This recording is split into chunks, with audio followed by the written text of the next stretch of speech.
Shalom pemirsa Live Channel, kembali bertemu dalam program Biji Sesawi bersama dengan saya Martina Novalina. Pada tanggal 18 Juni 2018, WHO menerbitkan sebuah dokumen yang digunakan oleh para tenaga kesehatan untuk mengkategorikan berbagai penyakit dan kondisi kesehatan dari melahirkan bayi, sakit flu, hingga kecanduan game online. Di berbagai negara sudah muncul berbagai masalah serius terkait bermain game. Banyak terdapat kasus orang muda tewas karena kelelahan bermain game. Di Amerika Serikat, ayah 3 anak berusia 35 tahun tewas setelah main game 22 jam non-stop. Pria 20 tahun di Republik Rakyat Cina tewas setelah main game King of Glory selama 9 jam setiap hari selama 5 bulan. Kasus serupa juga terjadi pada remaja di Indonesia. Mereka tewas karena kecanduan, sebuah perilaku buruk yang sebenarnya masih bisa diatasi. Permasalahannya bukanlah pada bermain game, tetapi pada pengendalian diri seseorang yang masih sangat rendah. Kesenangan dunia yang ditawarkan, kecanduan bermain game hanyalah salah satu kesenangan yang ditawarkan oleh dunia. Hari ini kita membahas tentang kesenangan, tetapi kesenangan yang membinasakan. Kok bisa membinasakan? Tentu bisa. Kesenangan-kesenangan contohnya seperti bermain game yang sudah menjadi candu, bukankah pada akhirnya itu membinasakan jiwa seseorang? Bukankah pada akhirnya itu mengubah pola pikir seseorang sehingga yang dipikirkannya hanyalah game dan main game? Kita mau belajar bahwa kesenangan tidak selamanya itu baik bagi kita.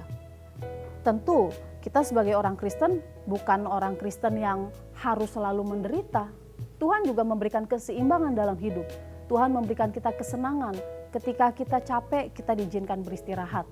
Ketika kita harus liburan, setelah penat bekerja, kita pun diberikan liburan. Itu adalah kesenangan, tetapi tidak membinasakan. Kenapa? Karena fokus pikiran kita tidak tertuju kepada liburan tersebut. Itu hanyalah sementara yang bisa menyeimbangkan jiwa kita. Tetapi kita harus belajar bahwa di dalam Tuhan itu semua adalah hal yang semu, hal yang bisa berlalu begitu saja. Tuhan mau katakan bahwa kesenangan kita satu-satunya hanyalah Tuhan, bukan kesenangan-kesenangan yang bisa membinasakan jiwa. Saudara sekalian, kita memang mengaku sebagai orang Kristen.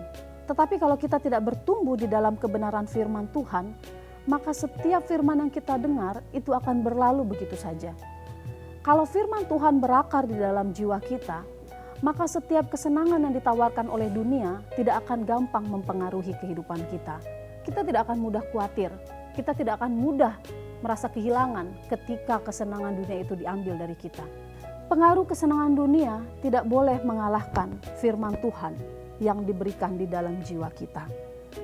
Mereka yang tidak berakar di dalam kebenaran akan memegang erat kesenangan dunia dan mudah sekali kehilangan dan khawatir bila itu dilepas dari diri mereka. Hal ini akan membuat seseorang mudah dipengaruhi oleh tipu daya dan tipu dunia sehingga tidak bertumbuh dan berbuah dalam kebenaran. Prinsip mereka yang penting jiwa terpuaskan. Padahal kepuasan itu bersifat sementara. Sebagai orang Kristen kita harus hati-hati. Jangan sampai kesenangan dan kebahagiaan yang kita miliki itu membuat kita semakin betah di bumi. Jangan sampai kesenangan yang kita miliki membuat jiwa kita tidak lagi merindukan firman Tuhan. Kesenangan dan kebahagiaan dunia ini berpotensi membinasakan jiwa, ya, karena kita larut di dalamnya. Biarlah hari ini kita boleh merenung. Apakah selama ini ketika saya senang, itu akhirnya membuat saya lupa akan Tuhan? Semoga kita tidak melakukan hal itu. Kiranya Tuhan Yesus memberkati. Shalom.